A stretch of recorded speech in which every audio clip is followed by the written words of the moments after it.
The following may contain offensive language, adult humor, and or content that some viewers may find offensive. The views and opinions expressed by any one speaker does not explicitly or necessarily reflect or represent those of Mark Radulich or W2M Network. Please listen with caution, or don't listen at all. Hooray for Hollywood, where stars are living large, in mansions with their servants and their credit cards in charge, with fame that's fleeting, but the egos never change, where everyone's a genius, except the ones who really arrange. Hooray for Hollywood, where the scandals always sell, where every whispered secret is a new tabloid's tell. Oh, how we adore the endless red carpet galore. Hooray for Hollywood, where less is always more.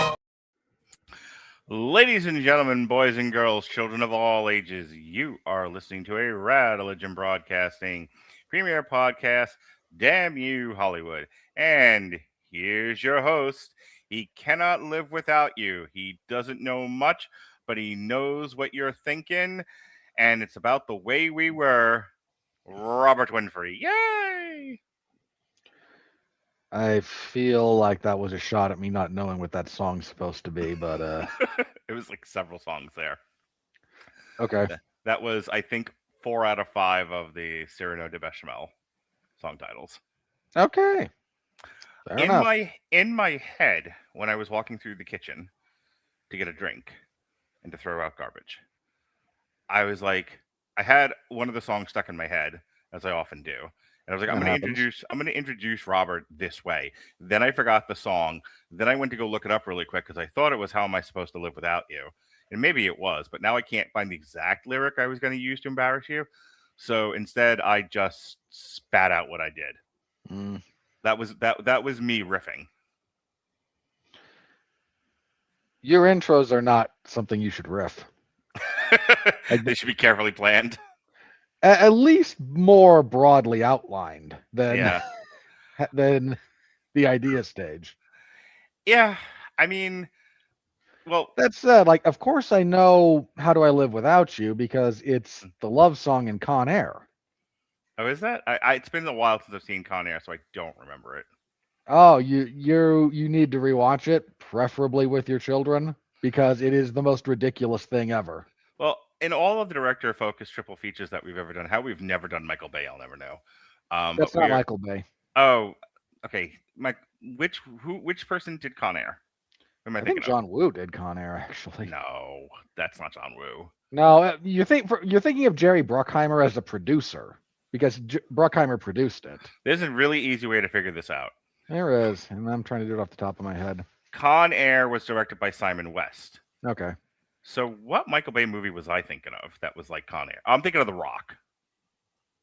Like, not Dwayne Johnson. No. I know, because The Rock's a really good movie, too. Yes. It's one of the only genuinely, like, good Michael Bay movies. Yeah, it was like they both came out around, I think, the same time, and so they're both it's Nicolas Cage. Linked in my head.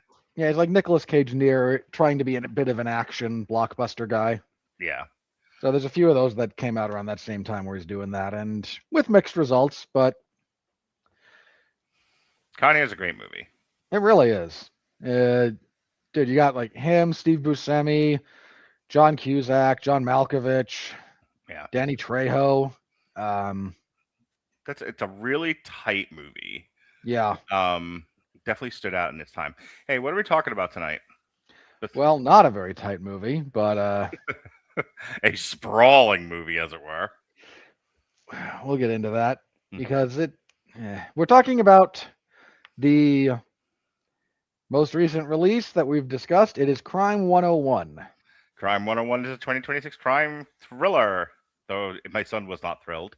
Film written and directed by Bart Layton. If you don't know who Bart Layton is, well, you should. I take that back. You should not know who Bart Layton is. He worked on American Animals from 2018, The Imposter from 2012, and Banged Up Abroad, the story of Mark Radulich. That was from 2006 to 2022. He's an English filmmaker. He rose to prominence as a documentarian, winning a BAFTA award and for an outstanding debut and nomination for Best Documentary for The Imposter. He then directed American Animals, a hybrid documentary docudrama film based on the Transylvania University book heist. Wonderful. Someone took a chance on this guy. You know what? And little preview, I think it mostly paid off. This is based on the 2020 novella of the same name by Don Winslow. It stars Chris Hemsworth, Mark Ruffalo, Barry Keoghan, Monica Barbaro, Corey Hawkins, Jennifer Jason Leigh, Nick Nolte, who look like an animated pile of mashed potatoes. My God. And Halle Berry, who hasn't aged in fucking decades. Like she took the exact opposite drink that Nick Nolte drank. The film premiered in London on January 28th, 2026 and was released in the United States by Amazon MGM Studios and internationally by Sony Pictures Releasing International on February 13th, 2026. It received mostly positive reviews from critics, and we'll talk about how much it grossed in the budget later on in the show. So I told Robert that I did a little bit of homework and I wanted to know more about the book that this is based on and why the movie differs from the book the way that it does. So Crime 101 began not as a blockbuster screenplay, but as a crime novella by Don Winslow, part of his celebrated work in genre fiction. Winslow is a best-selling American crime writer known for tightly plotted stories with noir roots. Don't forget your roots and don't forget your socks. Crime 101 fits this mold as a compact, suspense-driven tale about a meticulous professional thief whose career of high-end jewel heists along California's famed U.S. Route 101 has baffled law enforcement for years. The 101 in the title refers both to the literal highway and the thief's own internal code. His rules for pulling perfect crimes without violence or capture. In the novella, readers follow this lone wolf crook named Mike Davis as he considers one last risky job and encounters forces that threaten to upend his careful equilibrium. Detective Lou Besnick, a veteran cop on his trail, and the personal stakes Davis juggles provide tension in the short but layered crime story that's sleek, atmospheric, and character-driven. When Crime 101 was adapted for the screen by director-writer Bart Layton, certain changes were almost inevitable.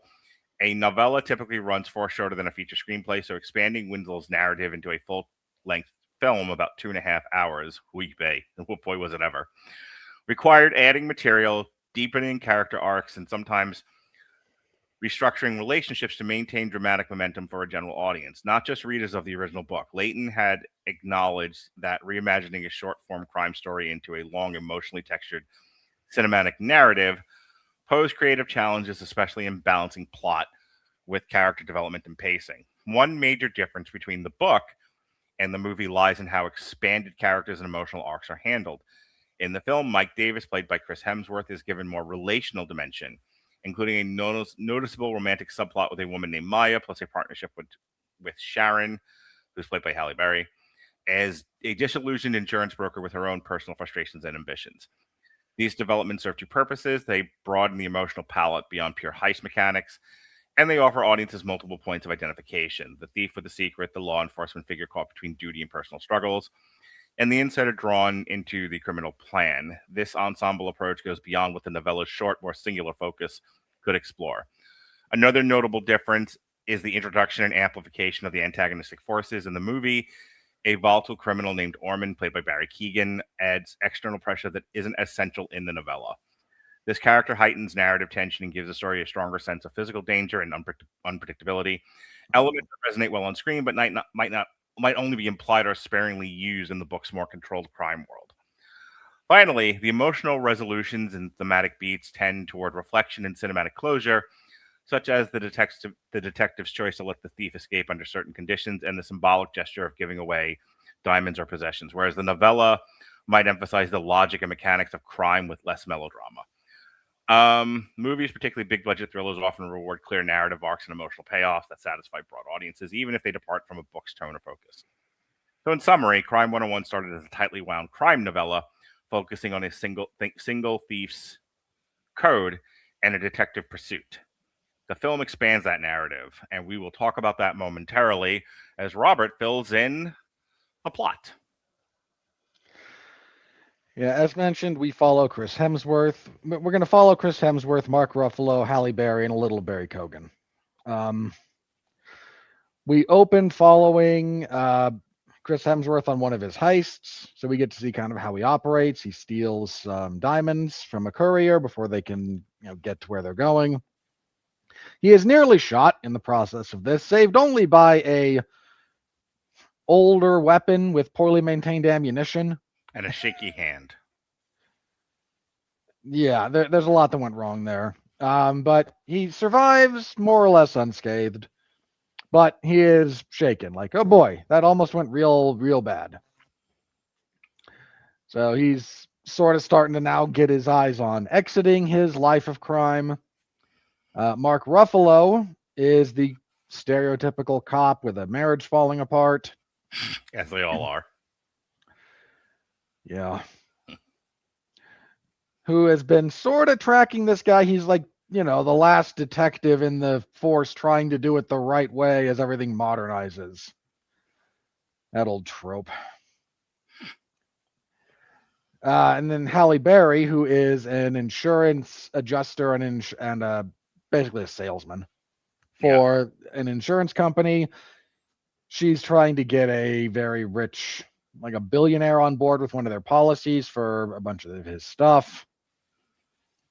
And she's older and is starting to wonder, like, okay, I've given all the best years of my life. I was going to say, she has Jack Nicholson's disease from Is This As Good As It Gets, as she stares into the abyss, into the middle distance of life, going, is this as good as it gets? A little bit of that. Of course, doubled down with the, boy, sure did ruin my biological purpose for being on Earth by this point, haven't I? She is, I don't know if you were going to get to it in the plot synopsis, but she is hankering and angling for a raise that she was promised a year ago, and now that time has come. And so she's going, back to the boss and saying, have I not pleased you, master? Do I not deserve, your largesse? And they were like, golly, are you old?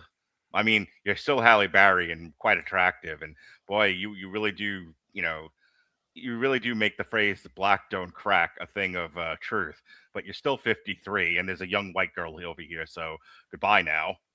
I'll tag you back in. It's a little bit different than that, but that's kind of the gist of it. Oh, that was the gist of it. Yeah. So Chris Hemsworth is looking to maybe get out. He goes to talk with Nick Nolte, who's his kind of mentor and fence for all the things he steals. And he says to Nick Nolte, I've been planning this job, but I don't know. Something feels off. Like my spidey senses are tingling. Just I don't know about this one anymore. So I'm gonna start working on something else. Nick Nolte goes, all right. And he calls Barry Keoghan and goes, so this other guy who I do work with, he had this whole thing planned out. I know how it's planned out. Let me tell you all about it. And I think that my other guy here's lost his nerve because I've seen it before, and he's always been violence averse. And well, if you're gonna do this kind of work, you kind of got to be willing to bust a few heads. And Barry Keoghan goes, yeah, I got no problem with that. I'm the Joker, don't you know? And I'll go, yes, we know you've been cast in that role and no one's happy about it. Anyway. I will prance around naked in a mansion. Dick and balls. You're going to get me on a tangent because the same director responsible for that cinematic abortion is responsible for the absolute pile of putrescence that is the Wuthering Heights adaptation. Oh, really? I've heard. Dude, I have not heard anything good about Wuthering Heights. It is all over TikTok. Okay. How bad it is. That woman, that woman director, yeah, she directed Wuthering Heights, Saltburn, and Promising Young Woman. Oh, I smell a triple feature in our future. You don't hate anyone enough to do that to them. No, but I love you. Mark, you don't pay me, so I'm not going to do that for you. You're lucky I've already talked about Saltburn once, and we've already talked about Promising Young Woman over a successive podcast. So no, I don't feel the need to do this. Yeah, how funny is that? Yeah, the fact that she keeps failing upwards is beyond me. There's a lot of animus towards her on TikTok right now for Wuthering Heights. As there should be. Hopefully she gets hit by a car. Anyway. Moving on. So Chris Hemsworth's big idea is to talk with Halle. He wants to get out. And he's starting to realize, again, I can't do this forever. This is a dangerous occupation, and, things might be slipping. But I'm not quite where I want to be financially, because he doesn't get it. You don't get to keep everything you steal. And I kind of do need like at least one more to really be set. And along the way, he meets a girl, because of course he does, and starts to form a connection there. And Mark Ruffalo is convinced that he's found a pattern about this one guy who robs places with this same MO. And his lieutenant goes, "You're ruining the numbers for the department, McNulty." And Mark Ruffalo goes, "But I can't do it." We're about turning red to black here. Do you understand? And Mark Ruffalo goes, "But I can't do a British accent. And I'm not good enough to have been on The Wire." Anyway. So he's kind of going through that. And Chris Hemsworth makes contact with Halle Berry and goes, "Look, I rob people. Some of them are people you insure. And I'm kind of looking to get out. And you have been screwed over by this company you work for. You've been there for 11 years. And you should have been a partner with equity in this firm like 3 years ago. They're still screwing you over. And if you know somebody you'd be okay, you can point me in their direction. I'm looking for something fairly substantial." And she initially declines, but then she's confronted by her boss, where he goes, "Look, you're too old for this. And don't, threaten me with leaving because, haha, that's just funny. This is the insurance business." And she then gets in contact with Chris Hemsworth and goes, "Okay, so there's this rich jackass. And he's buying a bunch of diamonds to serve as party favors for his wedding because he's a billionaire. He's importing them under dubious circumstances, wants to pay cash for them. So you're going to have all the money for all the diamonds, and it's all going to come out to about $11 million in this room. And I would like $3 million for my finder's fee." And he goes, "Yeah, okay, that tracks." Now, along the way, Nick Nolte has gone to bury Keoghan after Keoghan kind of screwed up he successfully robbed the jewelry store in the other one, but because he's a screw-up and a hothead, there were complications, significant ones. And he tells Barry Keoghan, "Look, you can just follow Chris Hemsworth, and then after he robs whoever he's going to rob, you can rob him. And, well, there'll be a lot of money for both of us." And Barry Keoghan goes, "Sure, what could possibly go wrong?" So there's a little bit of cat and mouse between Chris Hemsworth and Barry Keoghan. There's a car and motorcycle chase. We get a Reffin-esque motorcycle chase with lacking the Reffin. So a good vehicle sequence is what you wanted to say there. It lacked neon lights. It was made me very sad. It also lacked Mandy as a soundtrack, but I don't want to get your goat. Yeah, it lacked Mandy as a soundtrack because Mandy's a terrible song. But I gave you a turkey. Anyway, keep going. Oy. So all this kind of comes to a head. A couple of other things happen. There's one other thing that happens along the way. There's a robbery that's in progress, and Mark Ruffalo and his partner pull up to it as another member of the police shoots the guy who's robbing the place.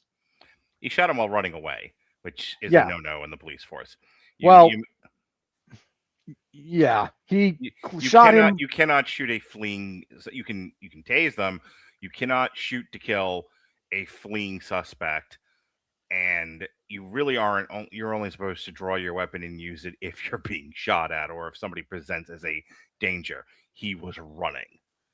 Well, they were fine with their weapons drawn procedurally, but then again, this other cop shoots him. Yeah, that's and they go over. Yeah, they go over to the guy who's been shot, like the cop You who did can't the argue with shooting. me about it because the film makes it explicit that this is wrong, which is what happened. Which is why what Yeah, you're going to say next happens. No, there was no weapon in play for the guy who was for the kid who got shot.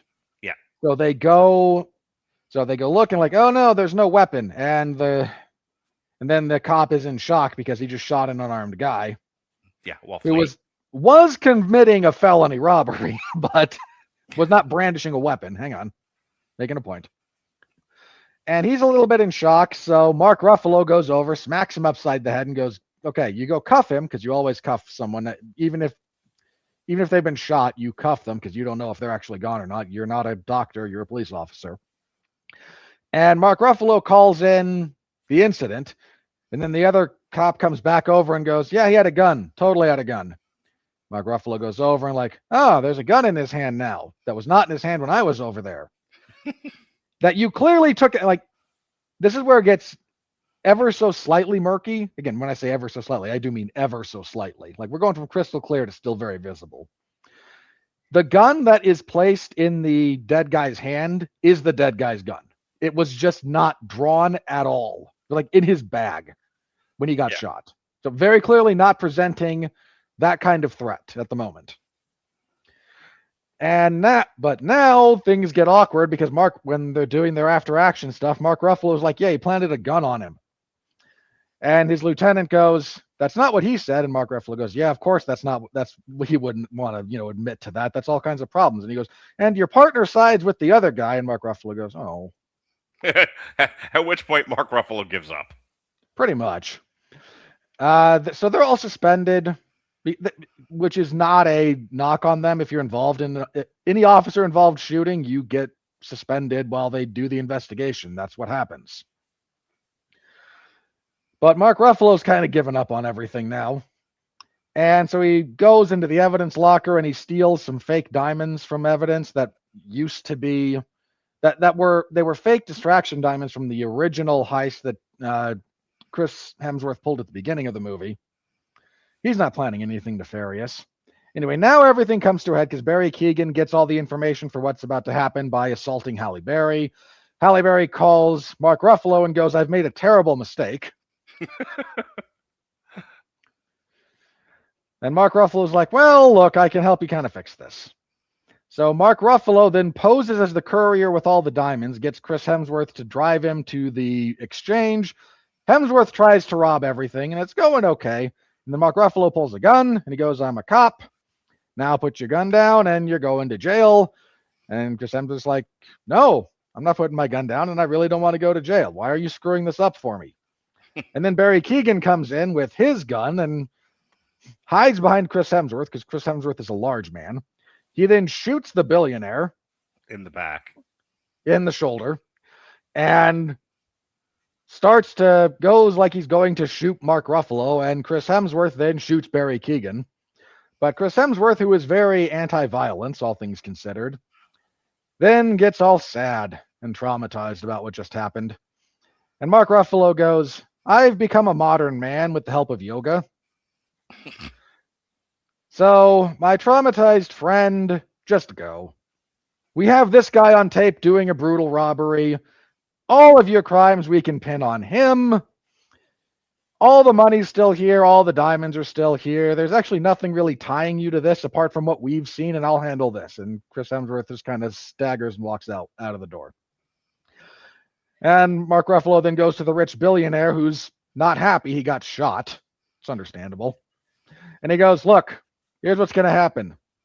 I'm going to call the cops. They're going to show up. They're going to listen to me because I'm a cop. And you're going to reinforce what we say.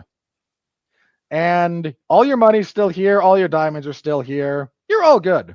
And if you try to make a thing out of this, we're going to start asking questions about the diamonds coming in with dubious legality and the cash you're paying for them. And if you're not squeaky clean, the IRS is then going to just violate you. And you don't want that."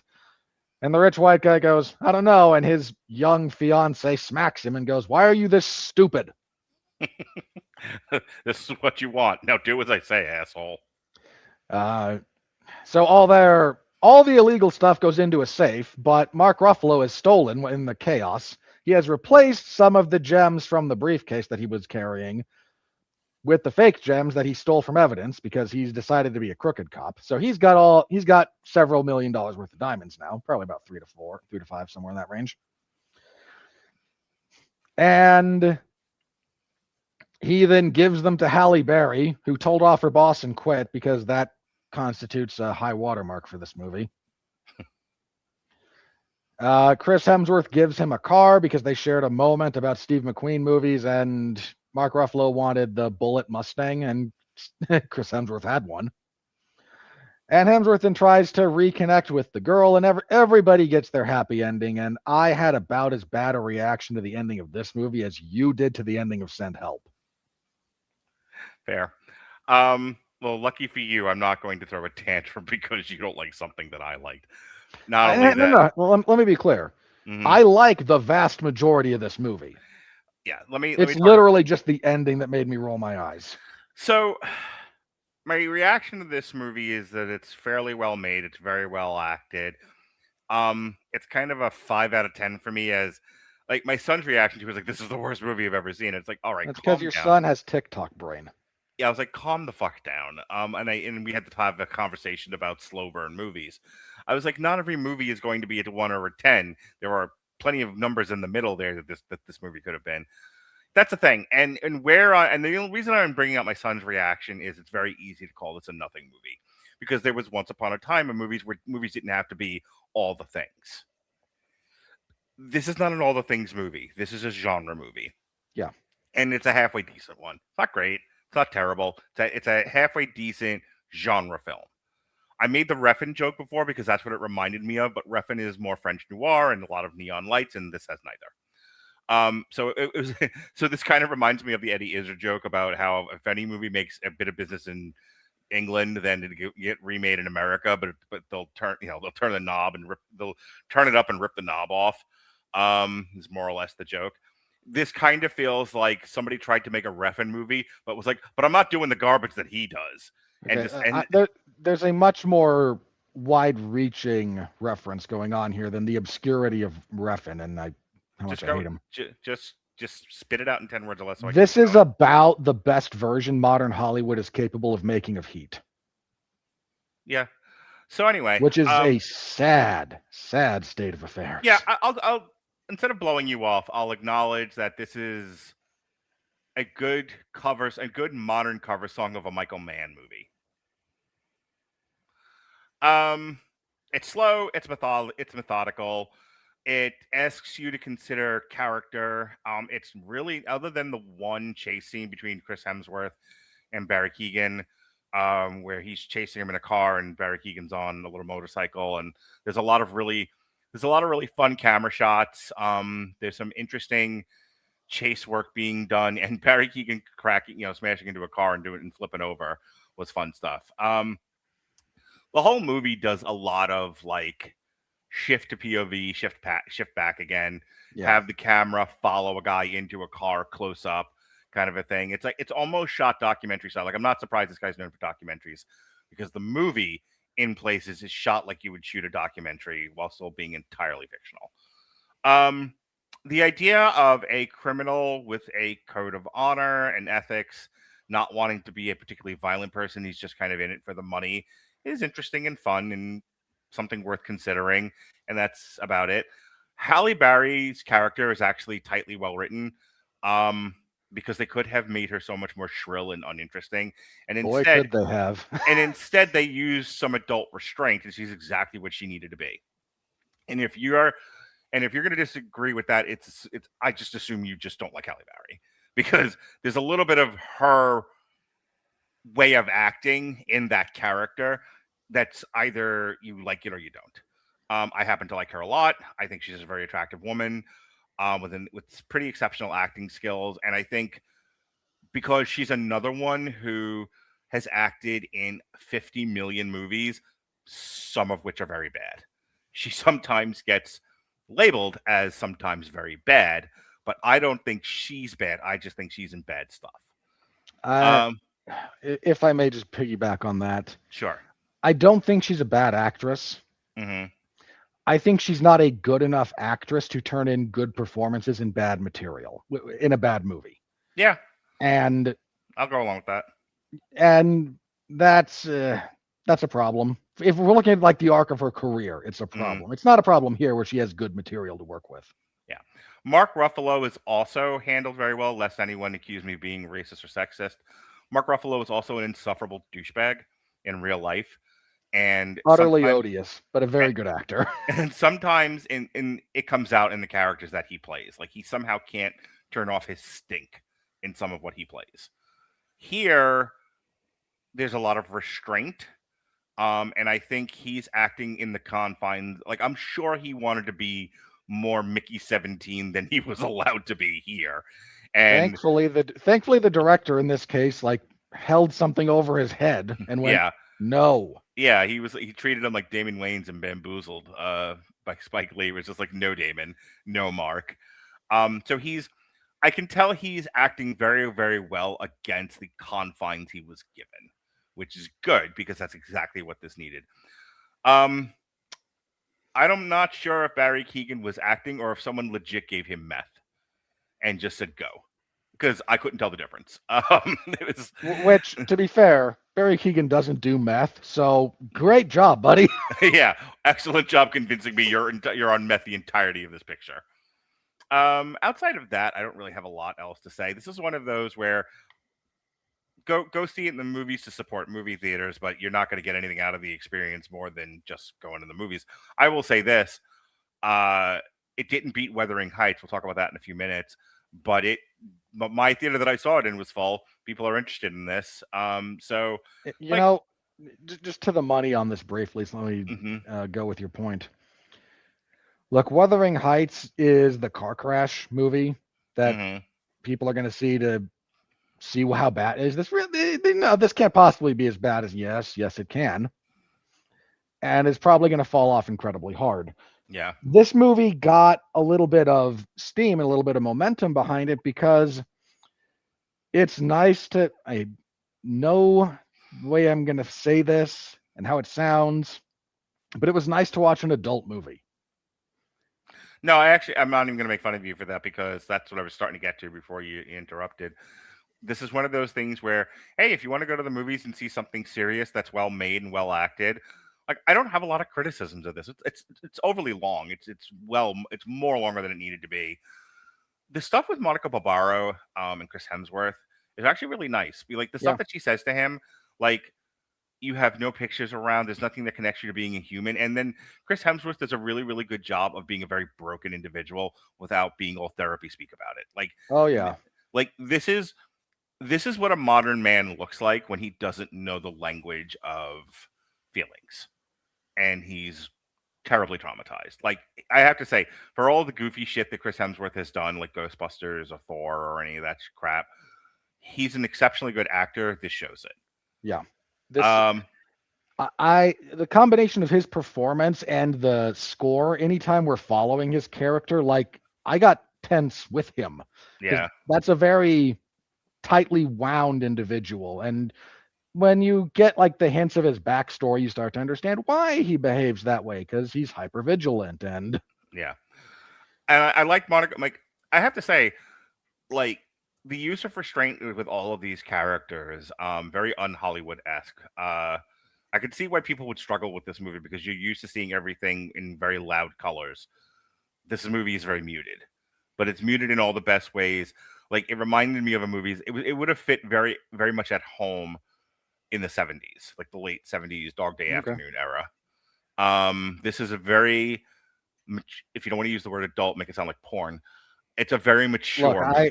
I would like to reclaim adult as a descriptor, and because if it's porn, just call it porn. Like, what are we doing here? Well, I still would like to call it mature.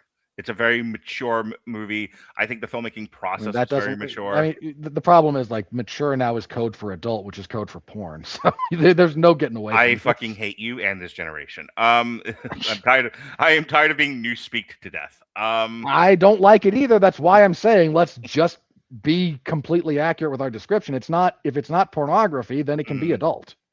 So anyway, worth going to the theater for, Robert. Yeah, there's a lot that as you may have gleaned, there's a lot that I do like about this. Hemsworth's performance is really good. This is a nice reminder that the man can act. Please ask him to do more things that are interesting. Not just tell him to put on the clown nose. By the way, I am glad that you stuck to your guns and we stuck with this instead of good luck, have fun, don't die, because apparently that did not do well this weekend. So we will talk about that later in the year. At some point, probably, for reasons that are known only to Mark. Gore Verbinski. Okay. I wasn't aware he directed it, but okay. That tracks. That tracks. You mentioned this is too long. It could have been saved at this length with something else that actually like drove momentum. So this movie is the biggest thing wrong with this movie, if you're like me, is that it constantly evokes Heat and is nowhere near as good.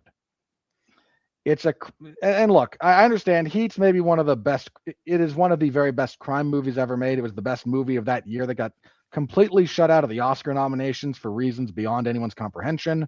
I feel the need to tell you my dad hates the movie Heat. Or at least he did. At least he did when he saw it way back when. I don't know what he thinks now. Does it's hard to know. Not, it's hard to know what my dad thinks now. Brain's turning to mush. But go on. That just reinforces my perspective on your dad's opinions. Yeah. But if you kind of track those, it's a crime drama borderline epic in terms of like, because again, it wants a big scope, not a narrow scope. It's set in LA. It tries to make LA a character, which is usually a mistake because LA is devoid of character, but Heat pulled it off a little bit. This one slightly less so, but they do make decent use of it as a setting. So, and considering how much of modern filmmaking is just, hey, we're in a city. Well, which one? It's a city. Except for the Wrecking Crew, made wonderful use of Hawaii. That's a reach, but okay. just twisting your nipples. Keep going. Uh-huh. So it does okay with that, but again, like you're deliberately kind of the sort of cat and mouse between Ruffalo and Hemsworth is meant to evoke the bits of the cat and mouse between Pacino and De Niro. You've still got the cop with the marriage falling apart. You've got the criminal who's found a person who is able to connect in with society. If you give Hemsworth a crew of 3 people and make at least one more of them as interesting as he is, you've just got a bad Heat remake here. Like it's that close. Mm-hmm. So that's one of the reasons that I struggled with parts of this is, you're reminding me of a much, much, much better movie by your own design. Yeah. Like this is not accidental. This is not me going, well, it's a crime movie, therefore I must liken it to Heat. Well, no, it'd be interesting to hear the director. You know what? Keep going. I'm going to see what I can find. Okay. The big problem that this movie runs into at 2 hours and 20 minutes is it's really lacking another piece of oomph, another punch. Again, because I'm referencing Heat so much, Heat has the opening heist that goes sideways. Then we spend a lot of time with the characters and the investigation. Let me know when I can interrupt you. Go ahead. I know where I am and what I want to say. Okay. I would have waited. It's okay. Yes, director Bart Layton was aware of and influenced by Heat. Good pickup, Robert. But he didn't set out to copy it directly. Rather, he used it as part of a lineage of noir-inspired crime films that informed Crime 101. Here's what we know from interviews and early reviews. Critics and reviewers note that Crime 101 wears its Heat influence on its sleeve, with comparisons drawn to Michael Mann's iconic 1995 crime drama, especially in its depiction of a calm, methodical criminal and a dogged detective in Los Angeles. The style of Crime 101, moody LA, noir, meticulous planning, and thematic echoes of cops versus career criminals often reminds viewers of Heat and other Michael Mann films like Collateral and Thief. Layton himself has acknowledged that it's hard to make a Los Angeles heist movie without Heat looming in the background. In interviews, he's mentioned remembering Heat as a completely exhilarating experience. in wanting to bring a similarly noir contemporary feel to Crime 101 without simply emulating Mann's work. In discussions about the film's genre and craft, Layton emphasized that while he loves Heat, his intention was to make something that stands on its own, more character-driven and warmer in emotional connection than a strict replication of Mann's style, which I think he largely achieved, especially in the warmer and emotional connection department. As a general rule, I'd agree with that. All right, there's a little bit more here, but it's not worth reading out loud. Keep going. So Heat then has the bank heist and the big shootout, which everyone remembers as like it's the big set piece for the movie. But it's not the conclusion. There's an aftermath to it. And then our big conclusion is the chase and the gunfight between De Niro and Pacino. This movie desperately needed for want of a better expression, needed the bank heist shootout. Because what this movie has is the opening crime, where the tone is set, and we're introduced again. That is our impetus for meeting all the characters.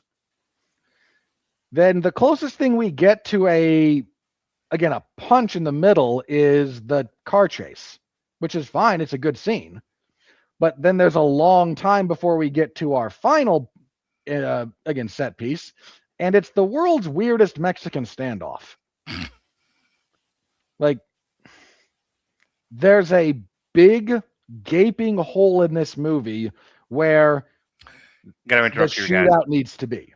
In an interview, Bart Layton explicitly named his visual and genre influences when making Crime 101, and they not only included Michael Mann, Heat, and Collateral, but also stylistic elements from Drive by Nicholas Winding Refn. You're not wrong. I get to be right. I'm just saying. One, that's me lamenting Refn being announced on this podcast again. Never let it go. Second, since you're just kind of doing this with your large language model assistant, I do wonder if it's not giving you what it wants, but it's showing me the receipts. Thank you very much. Cynic. That if it's doing that, we're all good. Yep, I can see the citations.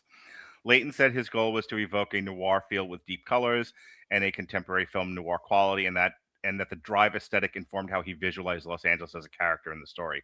So Layton recognized Refn's influence on the visual DNA of modern crime thrillers, even if he wasn't trying to copy Drive's hyper-stylized neon look. Critics see the echoes too. I don't want to keep reading this and keep interrupting you. I just wanted to let you know we're both right, Smarty. Well, that's all right. So the movie really does lack like a big punch kind of near the middle towards the end.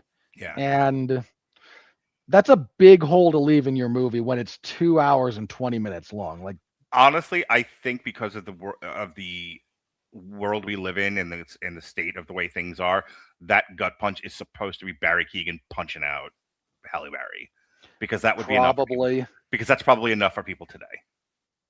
Well, it's enough for the 13-year-olds, but you say tomato, I say tomato. I know. I'm just I'm saying that lack of a big act, like, because Barry Keoghan attacking Halle Berry it's not nothing, but it's not a sustained, like, you don't get that as a big action high and then we get like descending action out of it emotionally.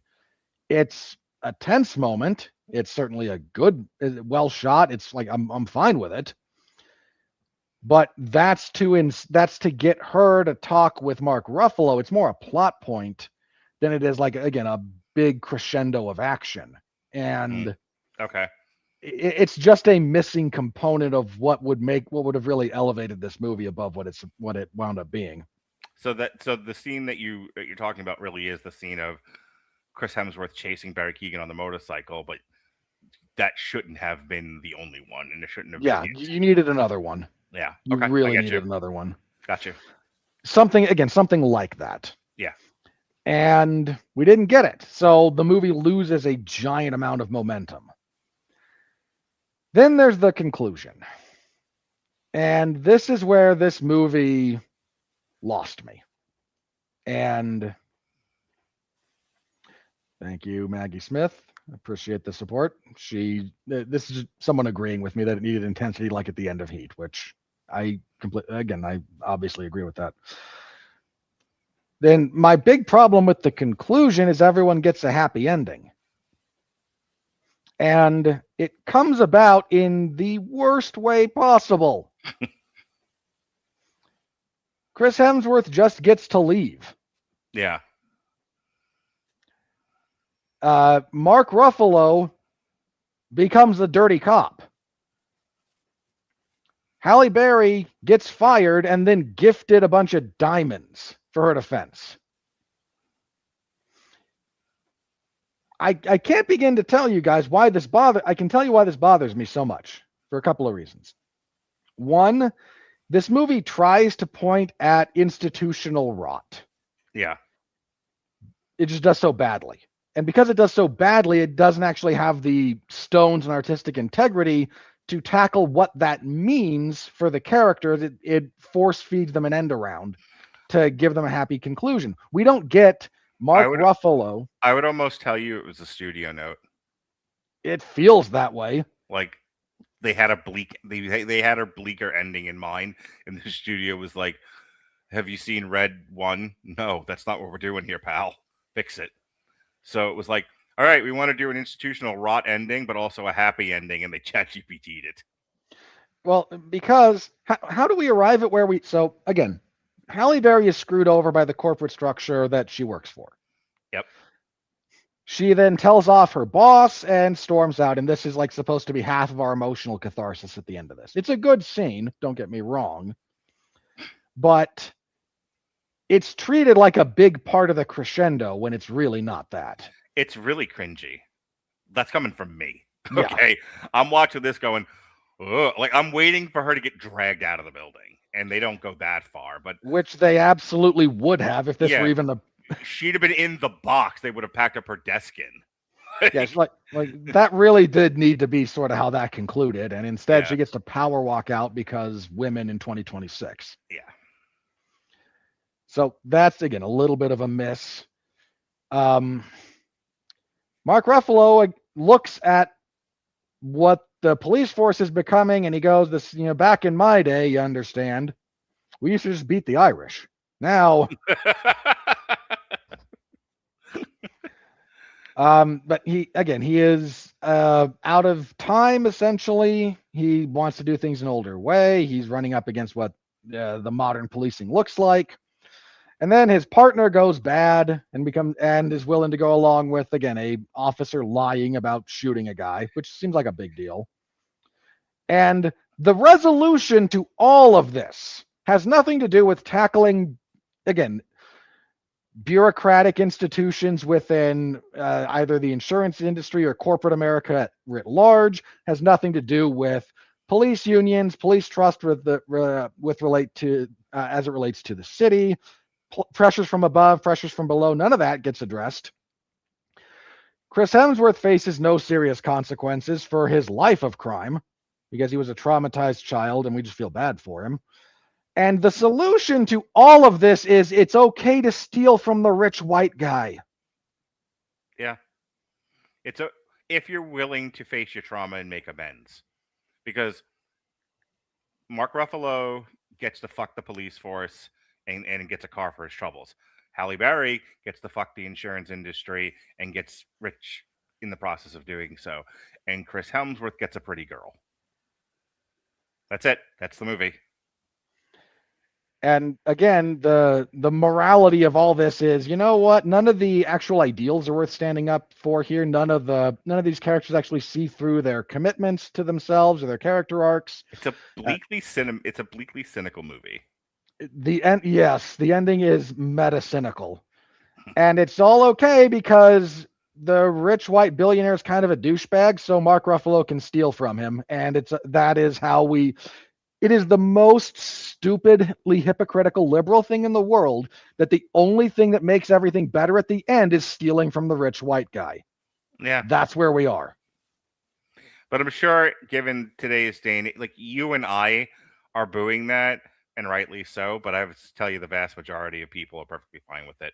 Given the amount of eat the rich sentiment that's out there on both sides of the aisle, both conservatives and liberals, I'm sure people take a half an hour off this movie and throw another action sequence in there, people are going to think it's the best movie they've seen this year.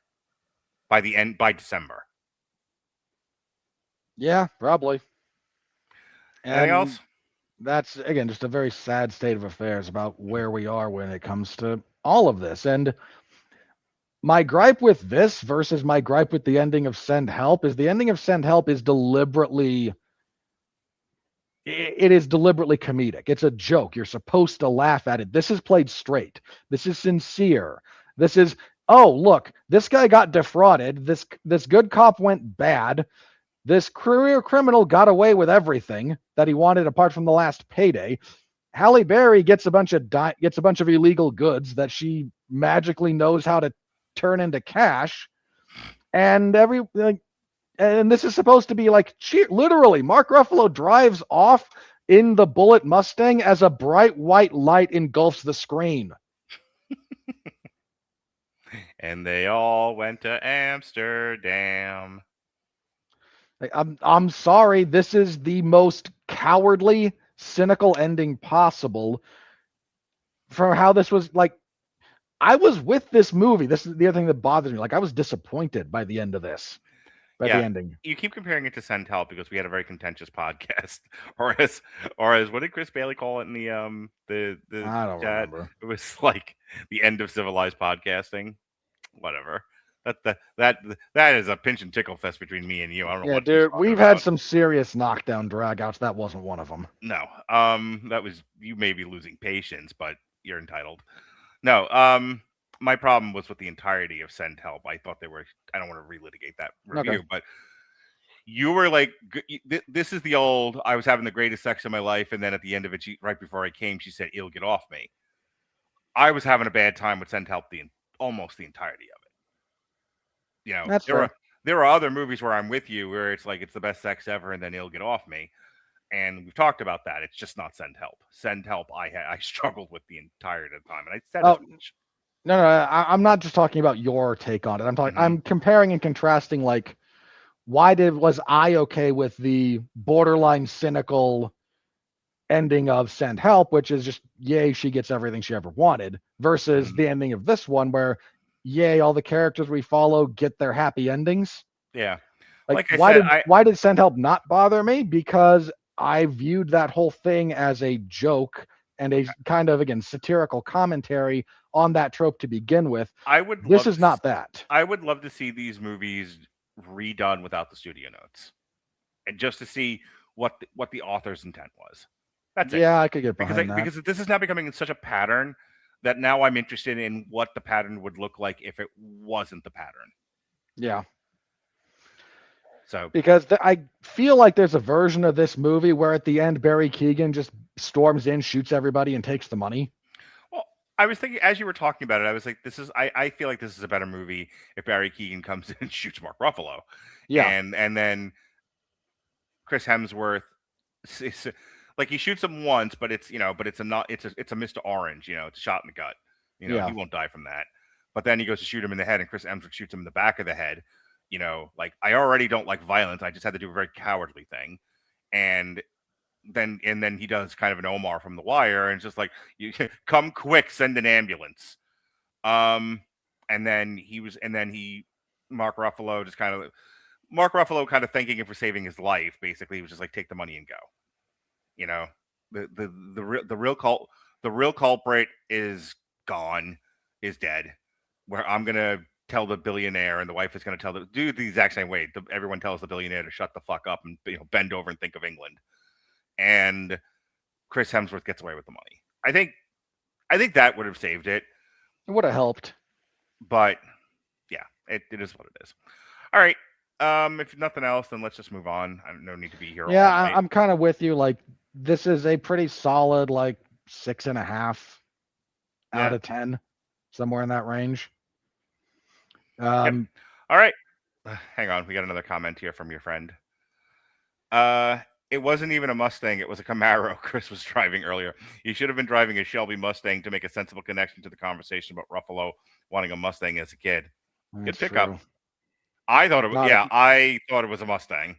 Not a car guy, so I couldn't tell you. Same. So, like I said, I looked at it and thought Mustang. So, thank you, Maggie, for pointing out that it was not, in fact, a Mustang. It was a Camaro. Well done. Appreciate you. Appreciate all of our commenters that hang around and listen to our babble. Always. Speaking of babble, here comes the money. We're in the money. We're in the money.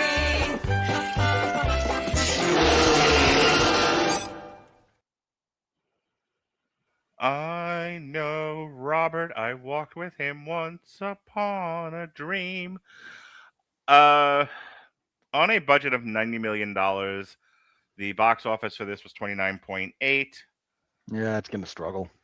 Well, thankfully, it has no competition this weekend with Psycho Killer. As of February 15th, 2026, Crime 101 has grossed $15.1 million in the U.S. and Canada, and $12 million in other territories. In the U.S. and Canada, Crime 101 was released alongside Wuthering Heights, Good Luck, Have Fun, Don't Die, Goat, and is projected to gross 15 to 17 million from 3,000 theaters in its 4-day opening weekend. This will be largely forgotten about in 2 weeks. Yeah, and If not this weekend. it might wind up climbing one spot because I think Wuthering Heights is going to crash out after its opening weekend, but Goat's probably going to move to number one next week. Well, it's only got 2 weeks because next weekend might as well be a bye because the big movie is Psycho Killer, which we will be reviewing. Which we will be reviewing, but I don't think that's going to get a large crowd. So probably not. But then Hoppers and The Bride come out in the same weekend. Dude, Hoppers is gonna cry. I mean, even with Pixar's damaged reputation, which is a thing. I saw a trailer for Hoppers, which was just like critics quotes, and they're saying it's a return to form. These are paid critics. Who knows what the truth really is? We'll see when we see the movie. My point there is just like,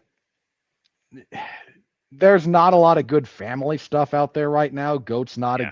Goat's doing okay, but Pixar's Hoppers is gonna do well, and I hope. I don't cheer against Pixar anymore. I think they've largely paid. The penance for what but Lightyear, Turning Red, a few others. Yeah. Wuthering Heights was the number one movie of the weekend from Warner Brothers, soon to be Warner Brothers Netflix, soon to be Warner Brothers Paramount Netflix Pornhub. We're not sure. Yeah. That grossed $32 million.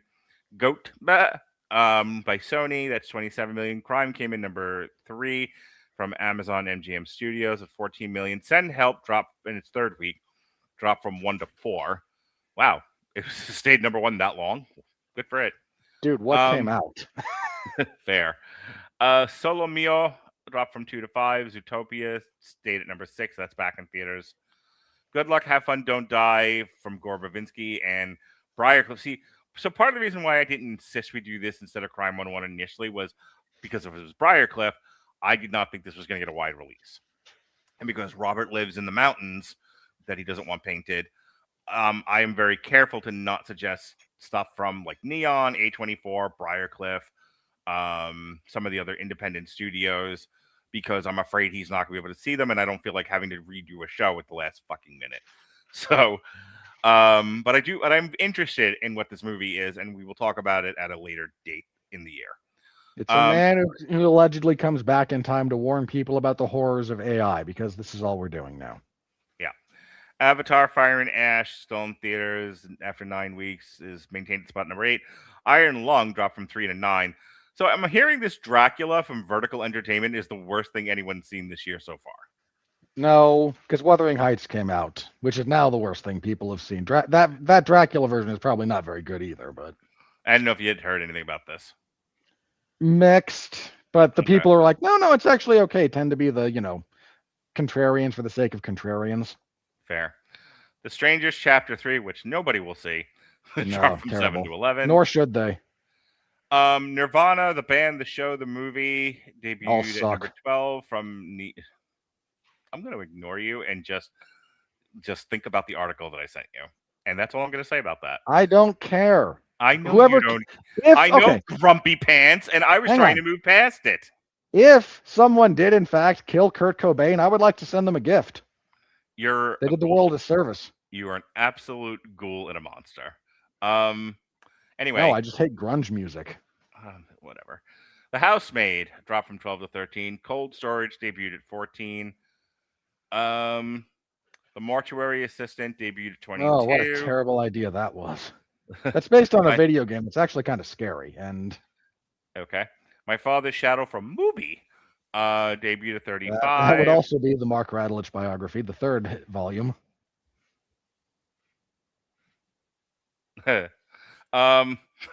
I literally had to go back and see, like, what is he making fun of me for? Oh, yeah. All right, so that's the weekend that was worldwide. Wuthering Heights is the #1 movie in the world at 83 million. And none of this shit really matters until we get to April, basically. Pretty much, yeah. I mean, there'll be some stuff in March that'll do halfway decently. Probably in the 200 millions is usually the March high watermark, unless you do a Deadpool or something like that early on. But we really don't start counting the big movies until April, and then May starts the summer. So Wuthering Heights is #1 with 83 million. Send Help is #2 with 73 million. 28 years later, The Morning Wood is 56 million. Mercy is 52 million. Goat, 50 million. Iron Lung, 44 million. Return to Silent Hill, 41 million. Primate, just dropping like flies. As it should. Greenland 2 is 39 million, and Shelter is 35. Crime 101 just missed the 10 spots with 28 million. So it'll probably get there next week, give or take. Yeah, I mean, it's got to beat 35 million to get into the top 10, but it's not going to last very long, because you figure Hoppers will be in the top 10 for a little while, maybe The Bride. We have Scream coming up after that. The Bride, probably not. I've mentioned this when we've talked about The Bride before. Mm-hmm. That's either going to be like genuinely great or the worst thing you've ever seen. That will not be there is no middle ground for that movie. It's giving, and I don't want to use the word giving because I hate this generation, the way they speak. But for the sake of argument, and it is reminiscent of, it is evoking. Yes. I get a very Bonnie and Clyde vibe from it, or a lesser version Sid and Nancy thing going on with The Bride. Natural born killers. Yeah, natural born killers, that kind of thing. Couple goes on a killing spree motif. We'll see. You and Alexis will talk about it, and I will eventually watch this thing later in the year. You probably will, and I will probably tell you it's a bad idea before you do, and you probably will anyway. Fair. Yeah, so we have Psycho Killer next weekend. Then we have Scream 7 actually precedes Hop. Oh God, I have Psycho Killer and then Scream and then Hoppers before I get a fucking break. Ugh. You set the schedule, man. I don't set the schedule. I react to a schedule that's being given by Hollywood. It's not my fault. Okay, you are reactive in this. You have no agency. Got it. Yeah. Well, I can't tell them to please put the nice family movie in between the two stabby movies. Now, can I? So yes, we have Psycho Killer next week. Shut up. Next weekend, then Scream 7, then Hoppers, and then The Bride. Then Project Hail Mary, which looks lovely. Then it really does. Then and I got to catch up on the first one before we see this. Then Ready or Not 2, Here I Come. You might enjoy Ready or Not. It's fun. Yeah, that was what was it? A you, Alexis, and Jason movie? I think so. It's from the same guy who did, was the Vampire Kid movie we reviewed. Can't remember the title, but Vampire Kid. You may not have been on that review either. All right, and then after all, Sammy, those are fucking onions. Come on. Oh no, I saw that one. That was I know now. I know which one you're talking about. Those are fucking onions. That was another. That was the Dracula's Kid movie. Yeah, again, the child vampire. Yeah. Okay, I now know the movie you're referring to. Yeah, same guy. I think it's the same guy who directed Ready or Not, so it's kind of got that same feel to it. Then we have, then that's all of March. By April, the first $1 billion movie of this year is going to end up being Super Mario 2. Maybe. And then Yeah, April's going to be a weird month for us because then after that we are doing a streaming movie called In the Blink of an Eye. Then after that, we're doing Abigail. There it is. that's I the had to look one. it up. It was going to bother Um, me until I looked it up. Thank you. Then we're doing a comic strip. I told you where you can find the book. I bought the book, the real version, for four kids walk into a bank. That'll be fun. You and I haven't done a comic strip since old. And then we've got a streaming movie, Apex, in April. So like the big movie of April, the one, the one that's going to be $1 billion and knock everything out of the top 10 is Super Mario. The Super Mario. I'm Galaxy less movie. convinced that's going to hit $1 billion, but that's all. Well, I should phrase this carefully. The $1 billion film is not back in full force yet. And I think if something's going to Super Mario Galaxy or whatever it is, definitely could, because broad Well, the last appeal. one did, and the last one did. It's by a company that doesn't have the tarnished reputation that Pixar Yeah, or this is Disney still does. this is still Illumination. Yeah, Illumination hasn't pissed anyone off. Like they have a good track record. They're the Minions people. They're the Despicable Me people. The Secret Life of Pets. I mean, Migration didn't do very good, but Migration was just an okay movie. Yeah, they have not done anything to aggravate the general populace yet. Right. So here is a known property with an already steady track record. And I just read you what April's. Oh yeah, with a clear. It has no fucking competition. Yeah, nothing's in its way. Hoppers will have made whatever it's going to have made by then. So yeah. Yeah, so it has the entire month of April, and April is about when a lot of kids are on vacation from school. You have Easter break, you have spring break. I mean, our spring break is the week of St. Patrick's Day, but other schools don't. Other schools that start in September, not August, push their spring break till April, around Easter week. So yeah, I would imagine Super Mario Brothers is going to suck up a lot of the oxygen in the room, but we're still in February, so I'm not. I'll say this, and then we can move on to the last section and then be done for the night. Let me tell you how. This isn't necessarily a complaint about the show or anything else like that. It's just more of like, oh my gosh, so many movies in a row. Like, I feel bad for you. I'm now realizing what you go through all year round, where you're just like, oh God, another week of slop. Where it's just like, oh Jesus Christ, I had not so much this, but my kids actually asked me, they're like, why are we going to see Crime 101? Because it's on my schedule. They're like, Father, they called me Father. They said, Father, must you be a slave to the schedule? And I said, I must, because that is what I am known for. And I was like, too old to change my identity. I am going to see this movie purely out of obligation. And I'm glad I did, but just like Psycho Killer, fucking Scream, Ready or Not, I'm like, God damn it. Like, at this point, I'm longing for the superhero slop. Just to break up the monotony. You know what? I will deal with more of the horror slop before I go back to the superhero slop. Like you will pry this golden age of schlocky horror crap from my cold dead hands before I have to sit through another Thunderbolts into Marvels, into Superman, into Captain America, Black New World Order for that particular fetish or whatever the. Can I ask you a serious question that involves a very serious answer? All right. Why aren't you looking forward to Masters of the Universe? I was never a big He-Man guy as a general rule. Pat's going to be mad at you. It just missed me. I'm not against it at all. Don't get me wrong. I don't understand. You and Pat are closer in age. I don't understand why he's such a big fan and you're not. Like, me, Jesse, Jason, Chris are all around the same age. He-Man made sense for us. It was huge when I was a kid. You were 7 years younger than me, I think. Give or take. What year are you born? I'm not going to give out my birth year on the internet for the sake of safety, but I'm Aren't not. You the No, we've done this before. Aren't you the same age as my ex-wife? I believe so. I'm like 10 years younger than you, 9 or 10. Oh, okay. Well, then you're even slightly younger than her. But you and Alexis and Pat and all them are closer in age.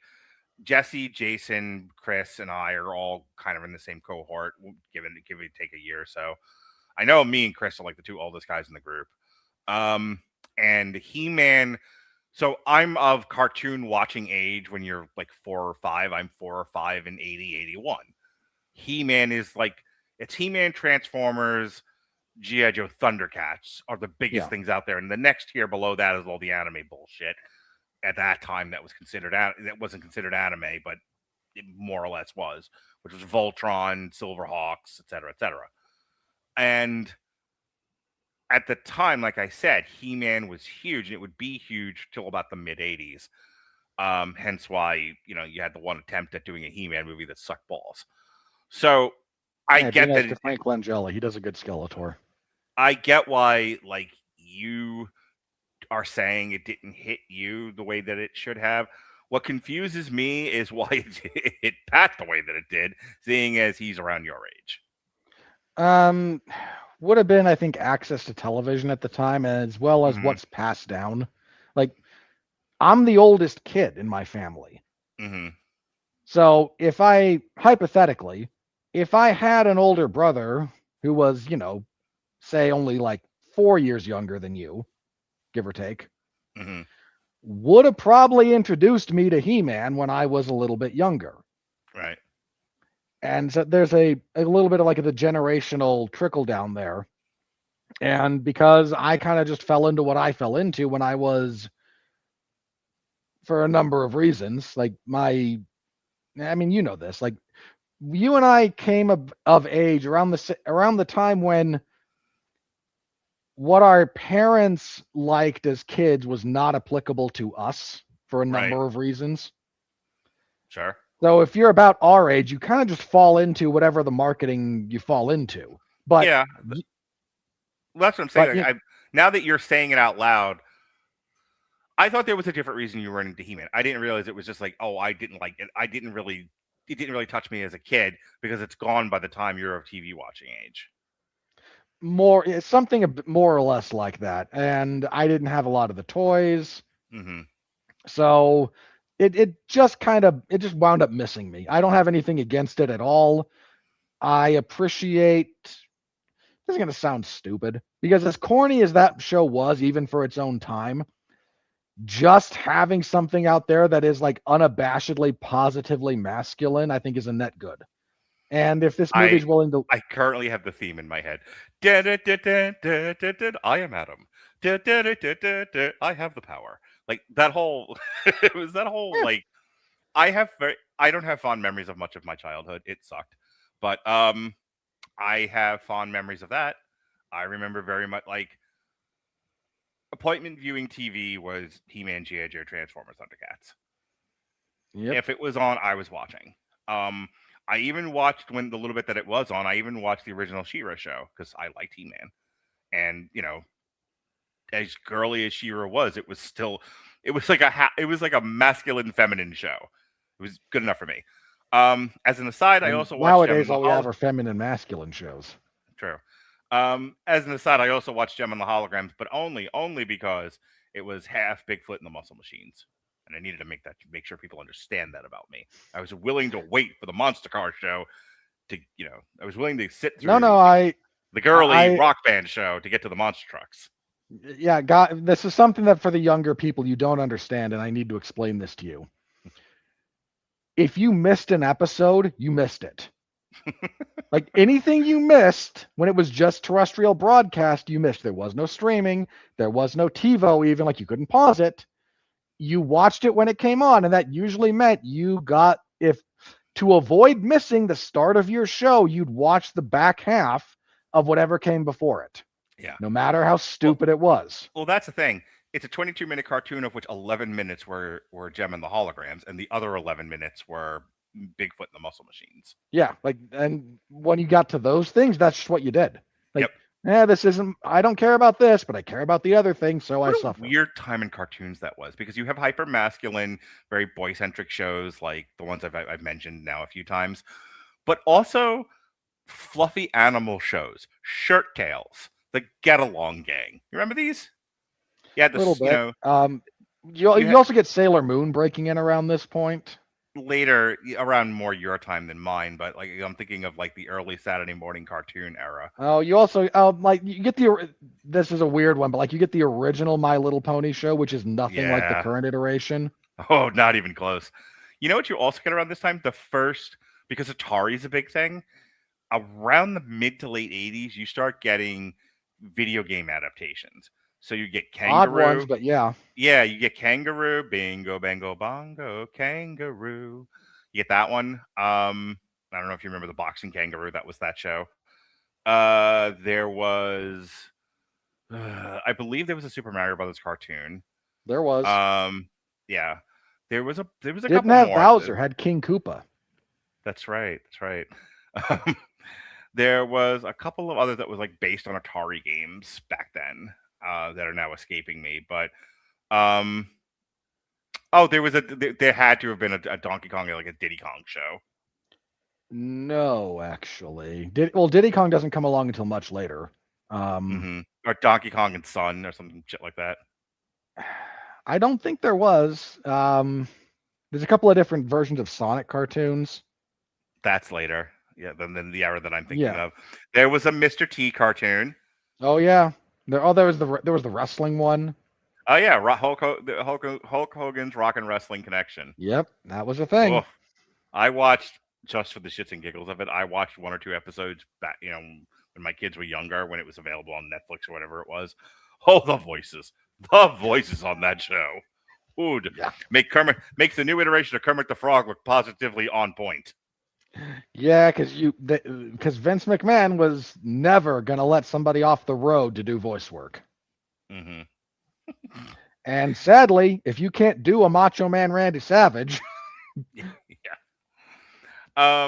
So anyway, going back to Masters of the Universe, I'm actually looking forward to it. Now that I've seen the full trailer, I think, and I kind of looked at some of the production history for it. I watched one of the Midnight's Edge videos. I'm hopeful. Like, I can see why Andre Stock and Trade these days is to be skeptical of these things. That's kind of how he makes his bread and butter.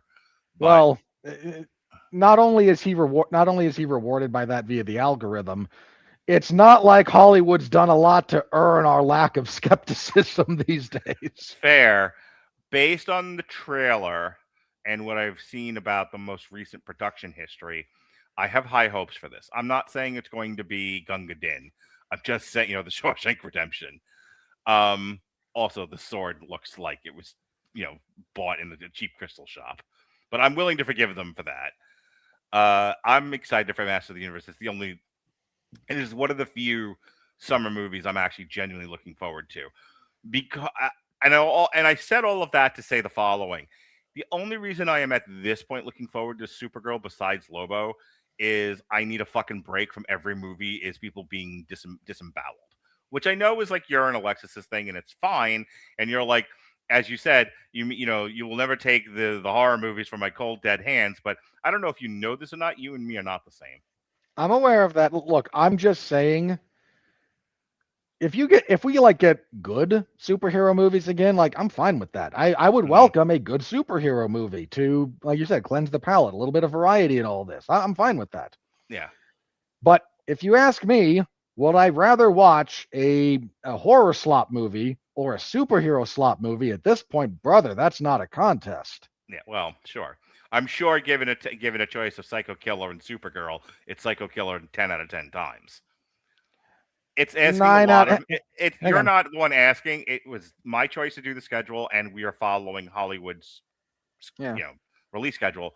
But asking me to do Psycho Killer and Scream 7 back to back is a tall ask for me. I appreciate that you are giving of your time in that particular Every way. time I see the Scream trailer, I wish ICE would deport me to Sweden. Why would you want to go to Sweden? I'm not even from there. I know. Like, why Sweden? what pinged that one for you? It's a Johnny Dangerously joke. Okay. Have you not? Do you? Oh, no. Dangerously? I've seen Johnny Dangerously. Man, I know.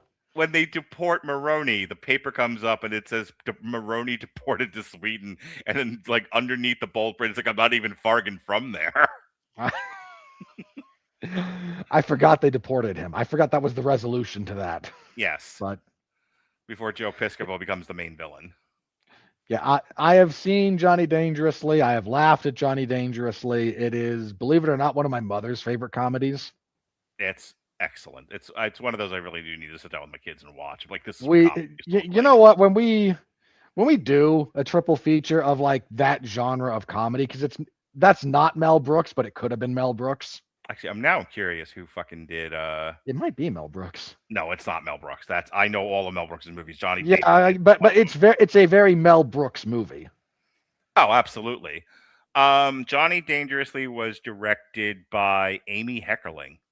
Yeah. I don't know who that is. Me neither. Anyway. Amy Heckerling is an American writer, producer, and director. Started out New York University, American Film Institute. You can just scroll down to the filmography and then look at that, and that'll tell us something. Don't tell me what to do. You're not my mother. Okay, so yes, she directed Fast. They let her direct Fast Times at Ridgemont High. It gave them all kinds of cover for the questions that would be asked. You can't get mad at us. A woman directed this. Goddamn right.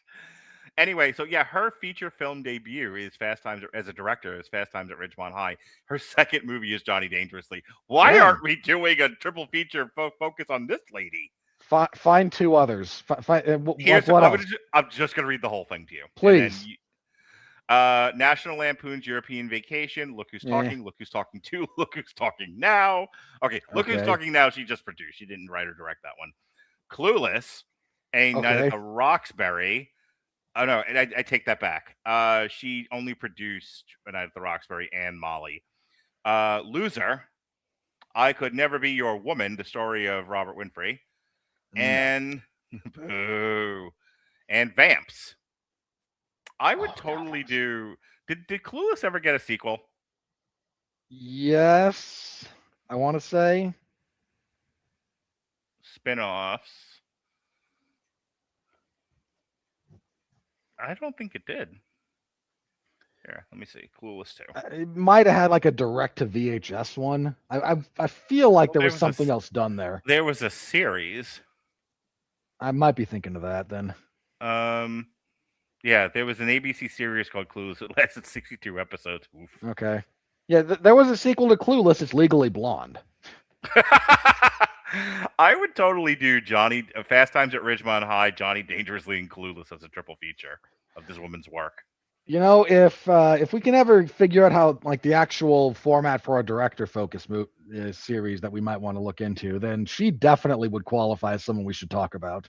Yeah, this is quite the list. I mean, I would save the Look Who's Talking stuff for its own long road to ruin, but Fast Times at Ridgemont High, Johnny Dangerously, and Clueless, because after that she doesn't do anything of real note. Besides some television stuff. I would absolutely do that. The only reason why I'm not jumping to do it right now is I have booked us out doing podcasts till fucking mid 2007. I need to slow down a bit. 2027, not 2007. Yeah, no, it's I'm so far out. I'm into repeats of years. The year 3007.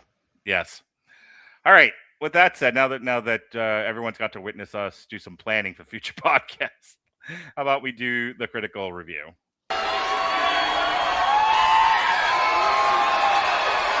Are you ready? No! I said, are you ready? No, God! No, God, please, no! No! No! No! Yeah, it's about right. 87% about right. on the tomato meter, 85% on the fan meter. All critics was 87%. Top critics is also 87%.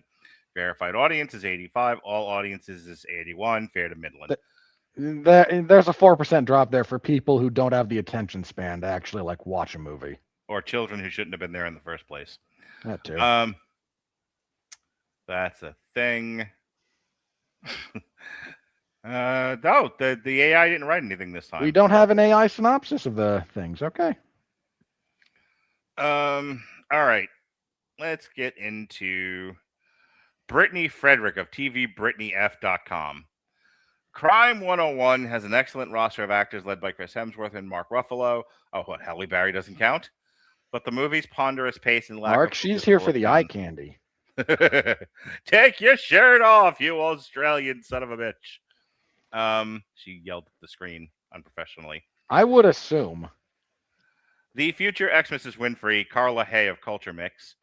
Crime I like that 101 it's just ex Mrs. Winfrey now because that could mean either my dad's fourth marriage or any of my brothers. You write the story any way you likes it, baby. Crime 101 is a suspenseful You don't thriller. want to see the story the way I would write it. Wonderful. It would, Mark, even for you. Even for you. Crime 101 is a suspenseful thriller that doesn't always have credible scenarios, but has credible characters. The movie story about jewelry heist doesn't just focus on cops and robbers, but also has the perspective of an insurance agent. You Dude. just repurposed the synopsis, you I was like, lazy person. Did you have ChatGPT write that for you? It Good sure God. looks like it. Talk about You know phoning what? it the fuck in. Hang on, this needs to be said. Because all the large language models do is regress to the mean, right? That's what they do. Mhm. They do the most average thing because it's the most commonly used. Unless you ask more of them, yes. In general, yeah, but they regress to the mean. So the dirt average reviewer is indistinguishable from an LLM at this point. Speaking of dirt average, Hannah Strong of Little White Lies. The lack of curiosity about its own material prevents Crime 101 from truly setting itself apart. Moments of intrigue and minor thrills seem destined to fade away in the memory rather than inspire future imitators. She's getting at a salient point there, so I'll give credit for that. Blake Howard of One Heat Minute. Ugh. Crime 101 isn't just Heat adjacent, it's bad Michael Mann karaoke. It's a bit much. And bear in mind, this is from the guy who was constantly comparing it to Heat in real time while viewing it and on this review. It's not just a bad cover of it. I think that's a mistake and a disservice to some of the character writing that went into this. Nate Adams, the only critic. That's a lie. The problem is not that Crime 101 borrows from familiar territory, it's that it never finds the panache or personality needed to elevate material we've all seen before. That's a fair criticism of this, I think. Kurt Loder, formerly of the now defunct MTV. That made me sad, by the way. Not that MTV was useful anymore in any way, shape, or form, but I was born before MTV and I outlived MTV, and that makes me sad. It started with the first broadcast of Video Killed the Radio Star, and it ended with that same music video. Well, that makes it a nice bookend. Kurt Loder. It bordered on poetic. Dun dun dun dun dun dun dun. Has some of the satisfactions of vintage noir filled with shadowy suspicions and rivers of headlights pouring through the soft Pacific night. Oh, aren't you poetic, Kurt? Somebody said make it more purple. Rachel Talton of the Mary Sue, Robert Winfrey of the Screaming Boy podcast. I hate that site so much. At my funeral, when you give the eulogy, be like, and here lies Mark Radulich of the Mary Sue, like shaking my fucking coffin. No. Kicks it over. That's what I think of the Mary Sue. Walks Mark, by, nobody understands why. Look, I will commit crime at their headquarters rather than like denigrate your funeral with referencing that crap. Fair enough. Just running through punching women. The Mary Sue. Why would he that would get me arrested very quickly. I plan to get away with it. Wonderful. Thanks, Chris. Where am I? The Mary Sue. The Mary Sue. With minimal dialogue and a shock of bleach blonde hair, Keoghan gives the film its edge, elevating it from a simple noir to high-octane thriller. Oh, get the fuck out of here. No. My kids aged while watching this movie. It was not high-octane. Not even close. We see as the story progresses. Nell Manow of Movie Mom. Mark, I think we need to buy the domain name for the Mary Sue, but MERRY. Okay. And like do legitimate stuff there, but because it's just a homophone, we can confuse people. It'll be great. I agree with this. 3 people under increasing pressure find their stories. Can we stop just fucking doing a plot synopsis as a movie review? Or at least Can that that be the stop poll? being the poll, please? Yeah, get the fuck. Get the fuck. That's my new phrase. Get the fuck. Speaking of get the fuck, Sean Burns of Splice Personality. Plotty and workmanlike. Crime 101 is as prosaic as picture as I've ever seen in ages. Oh, someone wanted to be alliterative.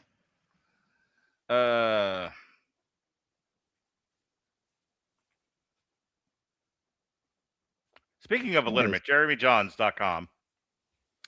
It's heat light, absolutely. Ugh. I feel like that ellipsis is doing some work there, and should not have. Like we needed what was in that ellipsis. Yeah. See if we can find any wives and lovers here. Hey, speaking of which, the future Speaking of ex neither. the future ex Mrs. Alexis Hana of Grace Randolph of Beyond the Trailer. I'm telling you, man. Like you're just. Why would you want the poor police to have to respond to that many domestic violence calls? So Bart Layton's homage to Michael Mann's Heat. Although, while that's a neo-noir film, this is a classic film noir in every sense of the genre. A very well-made, engaging film with tons of LA atmosphere. LA has Definitely no worth seeing atmosphere. It's part of the problem. on the big screen. You know what's funny about this? More and more new people are finding us for one reason or another. We're And grateful to you. we've got like 15 years of inside jokes, and a lot of it comes out in this segment. Everybody else is like, why does he say the marries you that way? Why does he keep marrying both people? I don't understand what's happening in this segment. Is this performance art? Kinda. A little bit, yeah. Guys, to any of the younger people finding us, these are what's referred to in the industry as skits and bits. It's a segment where we just do a little bit of wacky stuff to be a little bit wacky. Speaking of Wacky Jackie, Travis Hobson of Punch Drunk Critics. Crime 101 burns rubber from start to finish. No, it doesn't. And it's truly one of those compelling, smartly crafted movies for adults that don't come around too often. The fact that this movie is earning high praise for being aimed at adults when it's really just an okay movie aimed at adults tells you how much of our modern cinema landscape has just been everything is for children. Speaking of everything being for children, friend of the show, Careful William with that. Bibiani of the Rap. Oh, I knew what I was doing. I know you did, and look, he's going to show up in the Epstein files, and that joke will age terribly. Much like our show. The plot can be humdrum, and it often lacks drive, yet the skilled cast and sleek visual style keep our eyes locked on the screen anyway. Locked is a bit much, but he's right about it, and the general critique there is correct.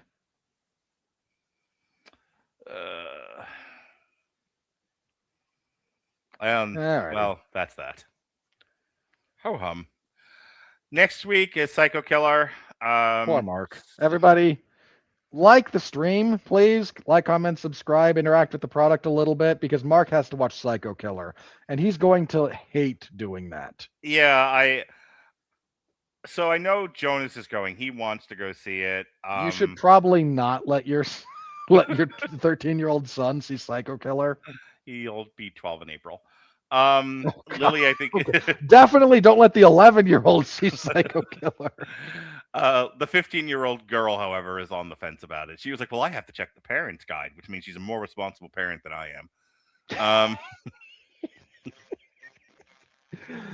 I appreciate so much how so much of Gen X parenting is trying to recreate Gen X, where kids have to like parent themselves for large swaths of their existence. My children are just fine. They're wonderful, obedient children. You have done a very good job raising children who will be contributing members of society and not antisocial jagoffs running around with TikTokified brain mush. Thank you. You have created people rather than the subhuman troglodytes that are populating the vast majority of the world. That's the nicest thing you've ever said to me. That is not, but it's close. Yesterday, I should say, we did a Metal Hammer of Doom where it was more like the mega power. I refer to it as the mega powers versus the natural disasters, not the natural disasters, the Twin Towers. Jesse and I were the Twin Towers because why wouldn't we be? And the heroes of our picture. In that you were once standing and are now and are now a crumbled mess. Yes. But so we had Mick and Robert Cooper as the mega powers as we argued over AI music. So so the show is named for the very first Fra Diavolo album, but I went through my entire several months creations of multiple albums. I'm sure Cooper was just thrilled listening to all that. I have seen you lose your patience with me. It was interesting to see him lose his patience with me. I could see steam coming out of his ears. Mick was fine. Mick was trying to take a chicken shit episode and turn it into chicken salad. Robert Cooper was like doing a filibuster, talking about I don't want blacks in my pool. You know, like it was that level of like I'm this much against what you're doing. So that'd I have will been be funny. By the way, but caricatured in a movie about the rise of AI music many years from now.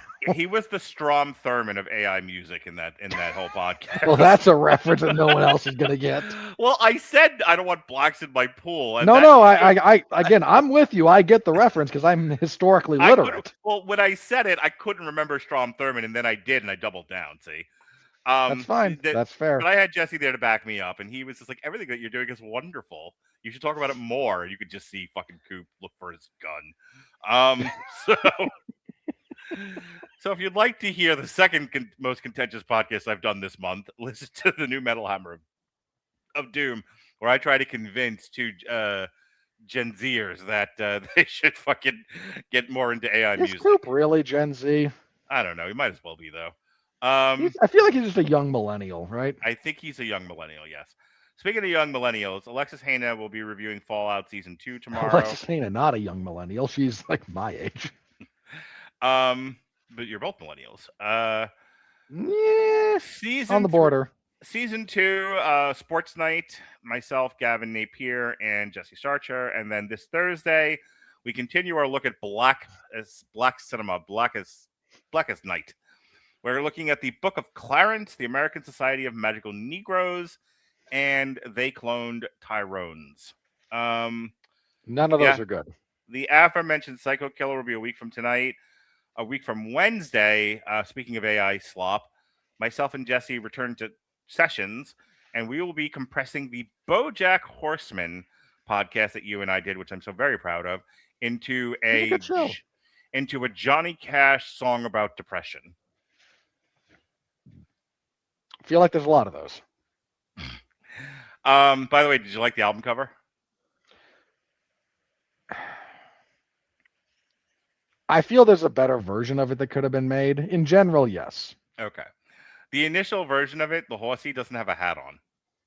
Well, the hat helps. Yes. The horsey didn't have a hat. He wasn't nearly as sad as I wanted him to be, and it didn't have the band or the song on there. So I had to have him do it again, and my literal prompt is, put the band and the song on this, give the horsey a hat, and make him sadder. So that's what it looks like now, and I'm very proud of it. Good prompting, Mark. Thank you. I'm so very proud of myself. You really should have just asked Ben. Nope. You should have at least asked him, like, hey, could you make a depressed horse?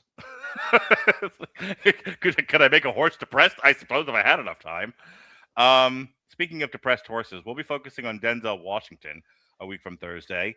We'll be looking at Glory, Mo Better Blues, and John Q, and I'm trying to figure out which one of these I want to make my son watch. And then hang on. I'm thinking Glory. Well, Glory is unabashedly the best of those movies. Yeah. So the answer is maybe Glory. If not, John Q is perfectly accessible to him. And then we close out February in Black History Month with Evan Bevins and I talking Robert Townsend as we look at Hollywood Shuffle, The Meteor Man, and The Five Heartbeats. I'm genuinely waiting for you and Jason to cover Birth of a Nation one of these days for your Black History Month. At some point, maybe the last year I podcast in general. Let me tell you how. So the last year before you die. Yeah. But anyway, people should stop asking me to do podcasts because they only want to review one movie, and the girls have made this mistake many times. They learned faster than the boys did. To not ask me to review a particular movie because I will insist on 3 of them, and they always come away with the same thing. It's like, I didn't want to do 3 movies. I just wanted to do the one I asked you about. And I go, no, I'm addicted to structure. So, except for in one instance where Kat and I agreed to do an on trial for Bring It On because I refused to do the fucking direct-to-video sequels. As you should. None of them are good. Yeah, no.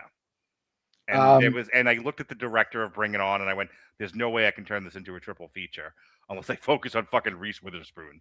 So I'm not doing that either. Is it Reese Witherspoon and Bring It On? 90% certain she is. Yes. I can't remember if it's her or Kirsten Dunst. It's one of those two. It might be. I keep thinking Kirsten Dunst and Reese Witherspoon are the same person. Well, that's a mistake. They're not the same person. It might be Kirsten Dunst then.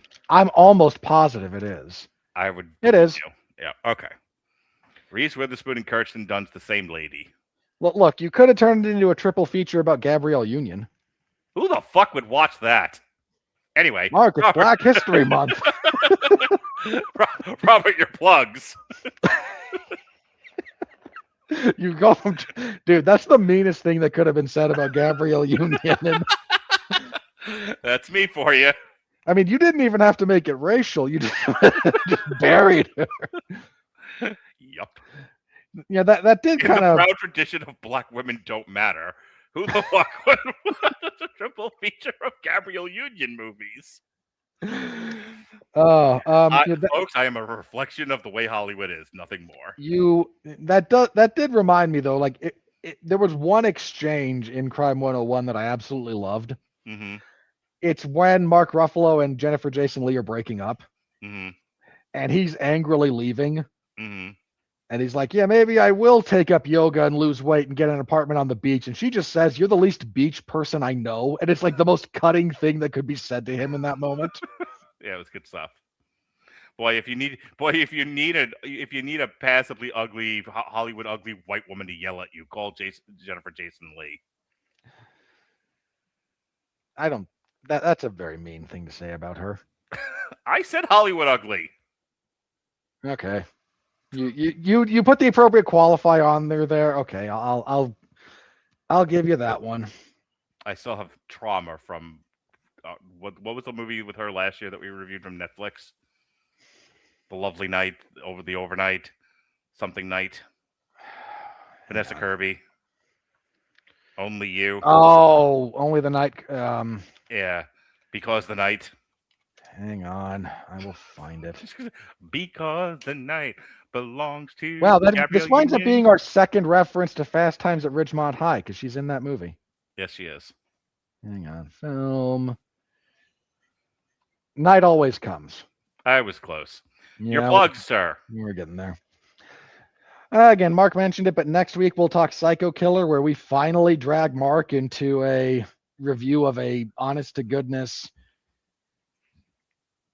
deliberately transgressive, exploitative horror movie. Or a family movie if you're me. That is a you decision, Mark. And you know what? I'm not going to say anything about it because I don't need you to get mad at me. Fair enough. I'm going to look at the parent guide while you do your plugs because I want to. I need to ask real quick because you didn't review Longlegs with us last year, right? I did not. No. Okay. Yeah, so there's been a few of these that Mark has just managed to avoid for whatever reason. Yep. And to be fair, I was fine to review this movie. I didn't say Mark had to be here. Jason said Mark has to be here. Yeah. So all of your animus at being forced to do this should not be aimed at me. I would give you the pass. I appreciate you. Because I'm magnanimous and considerate. Wow. Okay then. Go on. Isn't it fun being on the receiving end of active passive aggression? There's no parents guide. Yet. It says add content advisory. No parents have seen it yet to do that. Oh, I could be the one. You could. Look up just go to the general rating and look at all the stuff that's listed there. Okay. Strong bloody violence, strong sexual content, graphic nudity, drug use and language. I have to have a conversation with my children. I was going to say, like, at a minimum, your daughter is not going to be down for this, and God bless her. Mm. You should probably not bring the 11-year-old to a movie that doesn't have a green band trailer. Okay. Heard, acknowledged. Please get on with this. That said, your son could use another round of traumatizing, so, you do you. I'll make sure I take a picture of him outside with the movie poster. No. That's him going in. Then you need the one of him coming out, looking like he's been through World War I. You could easily recreate that famous painting with him. Yeah, I'm already going to traumatize my daughter enough when I take her to go see Kid Rock this summer. Yeah, that is going to be interesting to have her worldview challenged in any kind of meaningful way. I told her I'm going to take a picture of all the sad faces she's going to make, and I'm going to make a T-shirt that says "The Many Faces of Lily." You just have to make sure to include all the sad ones she made at Motley Crue for some reason. Yes. Oh, her face during "Girls, Girls, Girls" for a while was my screen phone. Your lock screen. Yeah, my lock screen. Oh, for crying out loud. Motley Crue's awesome. You're plugged for the 5th time. Again, Psycho Killer next week. That'll be something. We will all feel bad for Mark. I cover mixed martial arts and professional wrestling over at 411mania.com. You'll notice I offer Mark more sympathy than he ever offers me with the stuff that I have to watch. Yeah. Intermittently. For you, it's bend over MMA. Here comes the gravy pipe. Something like that. I cover mixed martial arts and professional wrestling over at 411mania.com. WWE SmackDown this last week, which continued to be solid. You know what? I'm happy that it's not terrible at the moment. So thumbs up. Of course, that's never good enough for the people in the comments section who are all like, why can't you give this above a 7? Maybe because I only think it's good. The vast majority of things fall into the average to good category. Who'd have thought? But this other reviewer gave it a 9. I'm sorry, I have standards. Anyway. Stop fighting with people on the internet. I don't engage with them in the comments section. I vent here because I know no one's watching. Fair enough. Well, no one who's going to connect those two things is watching. So, yeah, there was no UFC event on Saturday. Not sure why, but they wanted to take Valentine's Day off, I guess, so Dana White could beat his wife again. Who knows? I did watch Zuffa Boxing, though, on Sunday. It was a really nice knockout there. Yeah, well, I was doing the podcast. Yeah, there was a, uppercut that led to somebody's leg quivering uncontrollably. It was nice. This week will be WWE SmackDown on Friday as we roll on towards Elimination Chamber. And the UFC has an event on Saturday. This is UFC Fight Night 267. They're in Houston, Texas. The main event is Sean Strickland versus Alexander Hernandez. I think it's Anthony. He goes by Fluffy. So I don't know why. That's his nickname, and people just kind of call him Fluffy. So my mind always goes to Fluffy Hernandez instead of to his actual first name now, which I feel bad about. And I'm sure during fight week, Sean Strickland will not make reference to deporting his opponent or sing the virtues of ice. Wonderful. You're almost done. I have to pee. Sean Strickland is just kind of that guy. Yeah. So tune in for those. I also host the 411 Ground and Pound MMA podcast, which goes live around midnight Eastern on Sundays. But you can just look it up. It's on the 411 Wrestling YouTube account. It's 411 Wrestling and Entertainment, their YouTube account.